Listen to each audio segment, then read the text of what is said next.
एक और अहम खबर है, लॉन्ग मार्च के दौरान तोड़फोड़ के मुकदमात। इमरान खान की अबूरी जमानत में 27 सितंबर तक तौसी कर दी गई है। इमरान खान कब पेश हो सकते हैं? जज का वकील से इस्तफसार। क्या इमरान खान ने तफ्तीश ज्वाइन की? सेशन अदालत ने इस्तफसार किया, जबकि इमरान खान बजरिया काउंसिल शामिल तफ्तीश हो गए। तफ्तीशी अफसर की जानिब से ये जवाब दिया गया है। लॉन्ग मार्च के दौरान तोड़फोड़ का मुकदमा है और इमरान खान की अबूरी जमानत में 27 सितंबर तक तौसी कर दी गई है।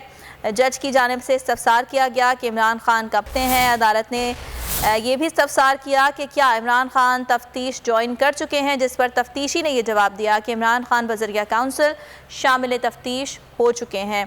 लॉन्ग मार्च के दौरान तोड़फोड़ के मुकदमात के हवाले से आपको आगाह कर रहे हैं। इमरान खान की अबूरी ज़मानत में एक मरतबा फिर तौसी कर दी गई है और 27 सितंबर तक अबूरी ज़मानत में तौसी की गई है, जबकि इमरान खान कब पेश हो सकते हैं, जज की जानिब से इस्तफसार किया गया। सबसे ज्यादा व्यूज, सबसे ज्यादा रील्स और सबसे ज्यादा रेटिंग के साथ बोल्ड अब भी नंबर 1 पोजीशन पर बरकरार।